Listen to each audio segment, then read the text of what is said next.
Então, muito bom dia a todos. Eu sou o Felipe Viotto, técnico de desenvolvimento de novos produtos da Embrastec, engenheiro de produto também. E hoje a gente vai falar um pouquinho sobre dimensionamento de DPS, que para muitos acaba sendo um tema um pouquinho complexo, mas seguindo alguns requisitos normativos, fica tranquilo de se fazer esse item, esse dimensionamento. Essa palestra eu estou fazendo hoje na vez do nosso CEO e fundador, que é o José Márcio, da Embrastec. Infelizmente ele não pôde estar presente hoje, mas eu farei a palestra dele, e creio que com o mesmo empenho, com as mesmas informações técnicas. Então, falando um pouquinho agora da Embrastec, ela é especializada na fabricação de DPS, é uma empresa fundada desde 1991, com mais de 30 anos de mercado. E nesses 30 anos de mercado, nós somos focados no setor de proteção. Então, trabalhamos especificamente com proteções. Fabricação de DPS e fabricação, desenvolvimento e projeto técnico também de string box, em corrente contínua e em corrente alternada. A empresa é 100% nacional, então isso é muito bacana de falar, porque a Embrastec ela desenvolve, a gente até fala que a Embrastec ela é uma empresa muito verticalizada. Então ela desenvolve praticamente todos os processos no seu âmbito fabril. Então, por exemplo, a fabricação do DPS nós temos desde a injeção do molde do gabinete até a montagem final do produto, sendo cercada 100% por colaboradores nossos. Então nós não importamos, por exemplo, o produto e apenas montamos aqui no Brasil. Na verdade, nós o fabricamos 100% em território nacional. E a gente fala isso com um orgulho muito grande. Temos muito orgulho de ser uma empresa 100% brasileira. E além disso, nós já temos mais de 1.500 modelos em nosso portfólio. Então, uma empresa com uma longa história e uma longa tradição já no mercado de proteção no Brasil. Falando um pouquinho agora do nosso laboratório de alta tensão, pessoal. É muito interessante falar sobre isso, porque nós conseguimos praticamente homologar todos os nossos produtos dentro da nossa casa. Nós temos hoje um laboratório de alta tensão, que nós conseguimos fazer simulações de impulso de tensão de até 50 mil volts e na casa de corrente de até 100 mil amperes.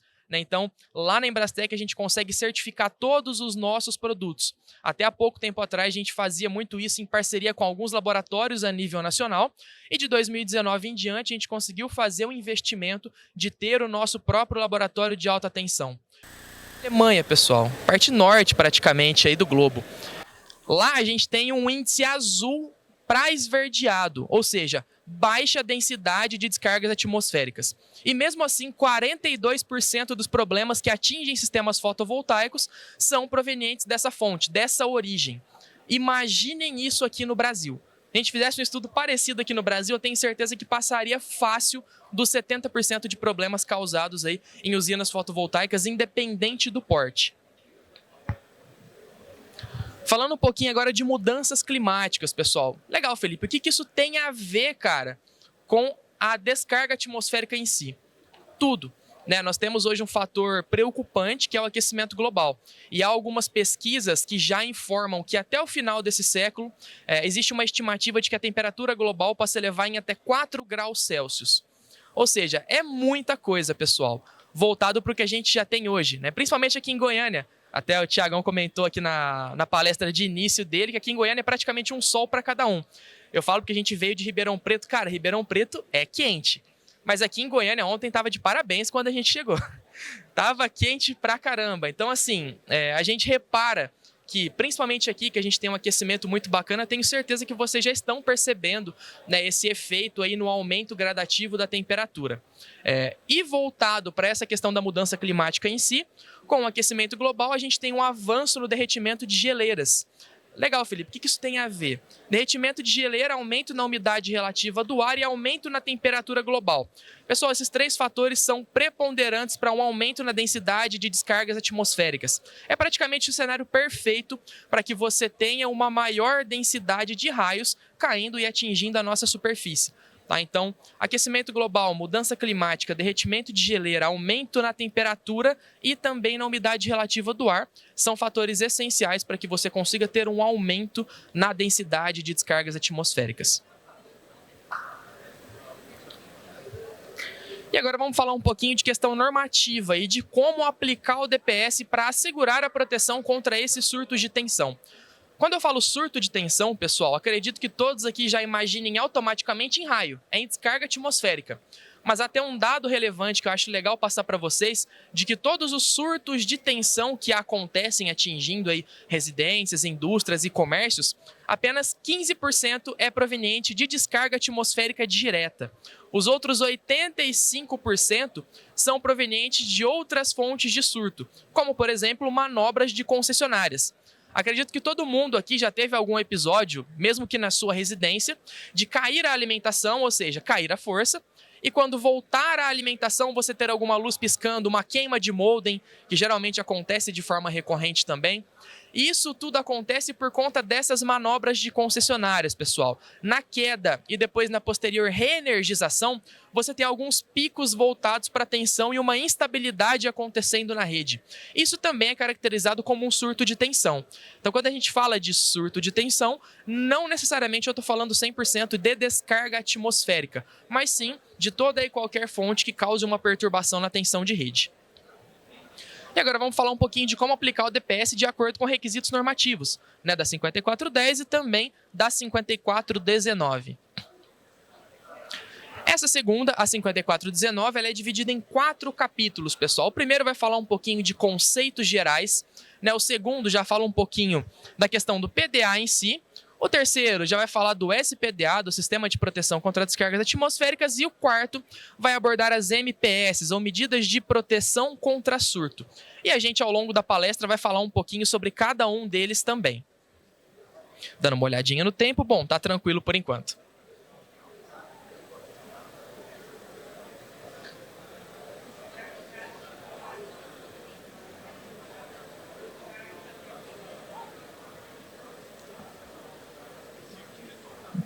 Agora sim.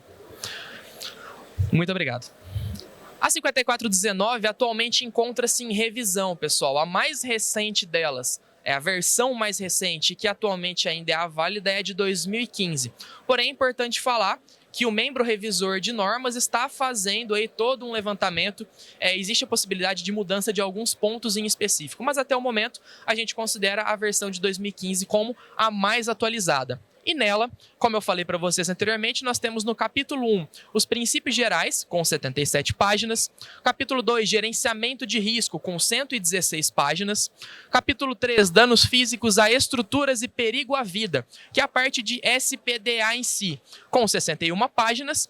E o capítulo 4 vai falar um pouquinho sobre sistemas elétricos e eletrônicos internos na estrutura, onde vamos aplicar as MPS, ou Medidas de Proteção contra Surto.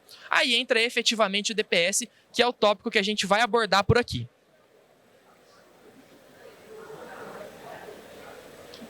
Dando uma leve travadinha para passar o slide aqui, mas até o final da apresentação dá certo.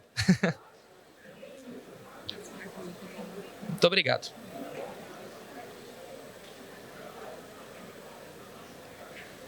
Agora sim, então quais são os principais parâmetros, pessoal, para que nós possamos fazer a especificação de um DPS? Então, o primeiro deles é quanto à classe ou tipo do DPS, atendendo a 61643/1. Então, creio que todos aqui, ao adquirir um DPS, já se depararam com a categoria T1 ou T2 no DPS, classe 1 ou classe 2. Então, a gente vai falar um pouquinho sobre isso também. Corrente de impulso / corrente nominal, que seriam as correntes de exposição contra surtos, de surtos, na verdade. E por que corrente nominal e corrente máxima? São dois formatos diferentes de onda, as quais o DPS vai conseguir fazer a proteção dependendo do tipo dele. Vamos abordar isso também ao longo da nossa apresentação. O C, ou o CPV, que seria a tensão de corte. É praticamente em que momento que o DPS começa a atuar, conduzindo esse surto para aterramento. Então você vai ter um valor específico de UC, e a partir do momento que você ultrapassar esse UC, o seu DPS entra em ação e começa a fazer a proteção daquele local em específico. E temos também o P, ou nível de proteção, que seria praticamente o que o DPS vai deixar passar, pessoal. Como assim, Felipe? O DPS vai deixar passar? Ele não vai drenar 100% desse surto? Então, é um tópico que a gente também vai abordar aqui ao longo da nossa apresentação, e esse principalmente de extrema relevância, tá, pessoal? Adiantando para vocês, o DPS ele deixa passar uma tensão residual a partir do momento que ele drena a maior parte do surto para aterramento. E é por isso que é muito importante nós termos em mente a coordenação de DPS. Eu vejo muita gente, por exemplo, falando: eu vou colocar um DPS de classe 1 de ponta a ponta da minha instalação, que eu vou estar protegendo ali 100% do meu equipamento eletroeletrônico, por exemplo. Depende da construção do DPS e do aspecto construtivo dele também. Geralmente o DPS de classe 1 ele vai ter um UP um pouquinho maior, mas a gente vai falar sobre isso ao longo da apresentação. Então, quanto à classificação dos DPS, eles são divididos em 3 classes, pessoal. Classe 1, classe 2 e classe 3, que é um pouquinho desconhecido no mercado, mas que é extremamente importante para fazer a coordenação das zonas de proteção de forma correta. Classe 1 e classe 2 são destinados à proteção para a rede elétrica em corrente alternada ou contínua, e eles são instalados em paralelo com o quadro geral de baixa tensão ou com quadros de distribuição. Então, essa é praticamente a principal diferença dele para um DPS de classe 3, o qual é empregado também para proteção de redes elétricas, mas também a toda a rede de dados, né? Então, comunicação de voz, nós temos também comunicação de vídeo e dados de forma geral, como por exemplo um RS485. O DPS de classe 3 ele é instalado próximo ao equipamento ou mesmo integrado ao equipamento, e ele é instalado em série com esse equipamento, enquanto de classe 1 ou classe 2 são instalados em paralelo. Então, essa vai ser a principal diferença, digamos assim, de um DPS para outro, e claro, também há fatores de proteção e de emprego. Voltado agora para a classificação do DPS de classe 1, pessoal. Então, como que eu vou saber que um DPS ele é efetivamente de classe 1? Primeiro que ele vai ter que ter, no mínimo, voltado para a corrente de impulso, de 12 da corrente de impulso dele de 12,5 kA. O que seria esse 12,5 kA? 12.500 amperes. Por que a norma chegou a esse valor? Foi um valor chutado? Negativo, pessoal. Há alguns estudos que demonstram que quando um raio sai da nuvem para atingir a superfície terrestre, ele vai vir saindo da nuvem com aproximadamente 100 kA, ou 100.000 amperes. Na descida, ele já perde 50% da sua intensidade. Então, ele vai chegar até próximo de atingir ali a superfície com 50 kA. Nesse 50 kA, ele vai ter, caindo numa rede elétrica, por exemplo, 4 vias para escoamento, um trifásico com um neutro, por exemplo. Então, dividindo esses 50 kA por esses 4 meios condutores que o raio pode encontrar, a gente vai ter 12,5 kA para cada via condutora. Tá? Então, a norma chegou até esse valor justamente por conta desse dado estatístico e desse estudo técnico que foi feito, por meio da divisão da intensidade do surto em cada meio que pode atingir ali um ramal de entrada, por exemplo. Além disso, ele vai ter que ter no mínimo também 60 kA de corrente nominal. O que seria, Felipe, a diferença de uma corrente nominal para uma corrente de impulso? São 2 correntes, o que difere uma da outra. Reparem que eu trago um gráfico também na apresentação demonstrando os 2 formatos de onda. Um no modelo 10 por 350 microsegundos e a outra no modelo 8 por 20 microsegundos. O modelo 10 por 350, reparem que ele tem uma duração maior. É o gráfico que está ali no formato em verde. O que seria esse 10 por 350? Isso quer dizer que numa corrente direta de raio, ele vai demorar 10 microsegundos para atingir o seu pico de intensidade e 350 microsegundos para que ele chegue até 50% da sua capacidade. Isso para o DPS, pessoal, é praticamente uma eternidade. Nós estamos falando ali de 350 microsegundos, o qual ele vai ter que drenar uma corrente direta de raio. E por isso que o DPS de classe 1, ele acaba tendo primeiro o valor um pouquinho elevado em relação à classe 2, por meio de aspectos construtivos e também do ponto de vista de proteção a qual ele emprega ao circuito. Já na onda de 8 por 20 microsegundos, isso quer dizer que ela vai demorar 8 microsegundos para atingir o seu pico de intensidade, porém apenas 20 microsegundos para reduzir até a metade da sua intensidade total. Então isso para o DPS já fica mais tranquilo, reparem a diferença gráfica empregando essa informação. Então é por isso que nós temos ali no DPS de classe 1/2, por exemplo, os dois formatos de onda. Então ele vai proteger contra uma corrente direta de raio e também contra uma corrente induzida ou surtos induzidos que podem atingir também aquela edificação naquele ponto em específico. Já no DPS de classe 2, ele vai ser indicado para proteção das fontes de dano S2 e S4. A norma dá esse nome, emprega esse nome, mas na verdade nós estamos falando contra a proteção de descargas atmosféricas nas proximidades de uma estrutura ou nas proximidades de uma linha elétrica ou tubulações metálicas que possam atingir a entrada daquele local em específico. No classe 2, a gente está falando especificamente de uma corrente induzida de raio, pessoal. Por isso que é uma que atinge a proximidade, na verdade, daqueles meios de entrada que podem atingir ali uma residência, um comércio ou uma indústria, por exemplo. No DPS de classe 2, ele é testado inclusive lá no nosso laboratório de alta tensão e a norma requer isso, que ele aguente até 15 aplicações na ordem da sua corrente nominal. Por norma, para um DPS ser classe 2, ele tem que ter no mínimo 5 kA de corrente nominal, que vai ser relativo a uma 15 kA de corrente máxima de operação. Lá no nosso laboratório, nós conseguimos empregar esse teste, algumas simulações, onde nós empregamos 15 intensidades de surto no DPS. E ele tem que aguentar essas 15 descargas, indiretas no caso, sem que ele venha a atuar. O pessoal pergunta muito também, Felipe, qual que é a vida útil de um DPS? A resposta correta seria depende, mas fica muito chato falar depende. Então, falando a um aspecto normativo, ele vai aguentar até 15 descargas em sua corrente nominal. Agora, a corrente máxima, aí vai ser uma descarga e ele já vai conduzir esse surto para aterramento. Por que eu falo depende? Porque vai depender da intensidade do raio a qual vai estar atingindo esse DPS.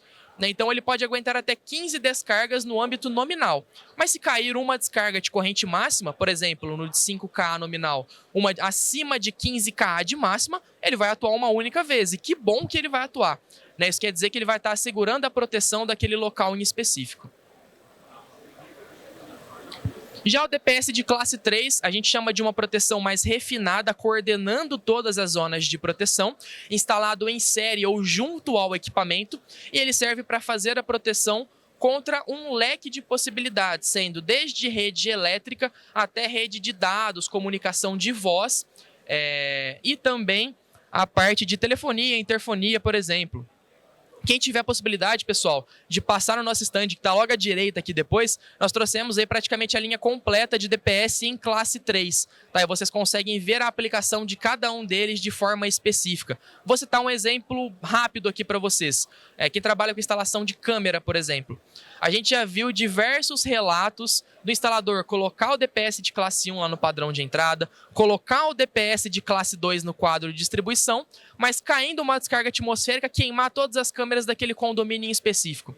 Isso porque, por indução, esse surto pode atingir o cabeamento da câmera ou mesmo diretamente a câmera e ela em si não estava com DPS. Então você tinha nos quadros e no ramal de entrada, mas você não tinha proteção nenhuma na câmera. Então você protegeu os meios de distribuição da rede elétrica, mas não protegeu o equipamento. Queimou ali toda a parte de CFTV do condomínio. Tá? Isso é um relato real, tá, pessoal? A gente pega diversas situações dessas no nosso suporte e é praticamente um erro de dimensionamento.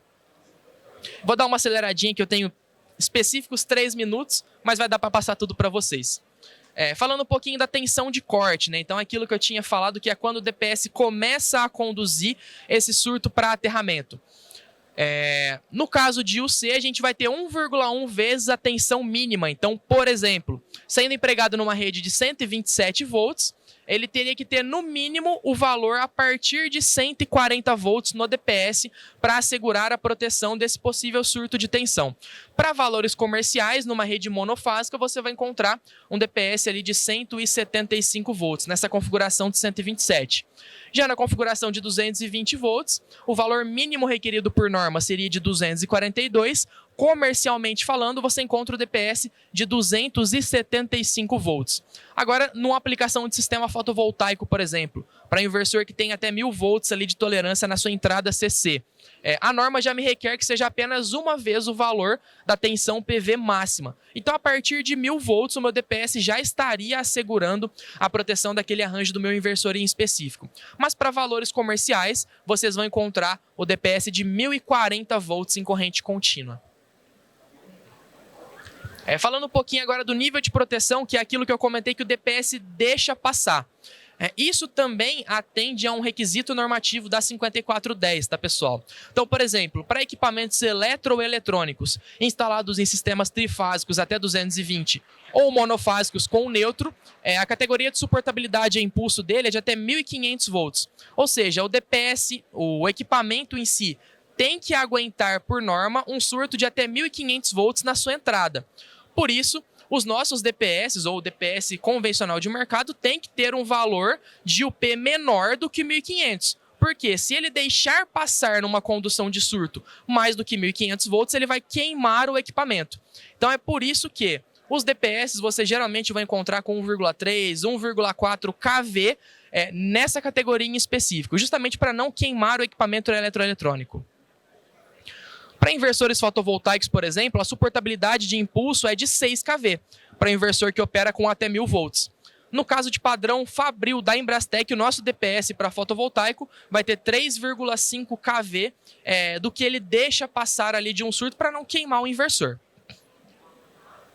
Tem até um gráficozinho explicando aqui um pouquinho disso que eu falei agora.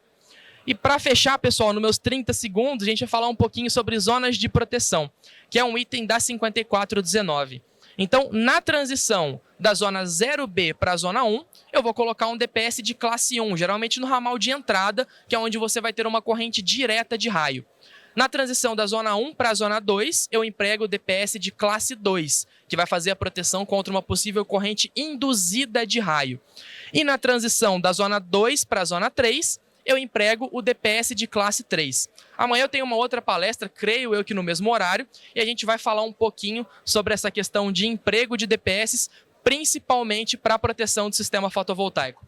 Tempo esgotado, creio que acabei em cima do limite, e a gente se vê novamente amanhã. Quem tiver dúvida, por favor, só passar no instante. Pessoal, muito obrigado.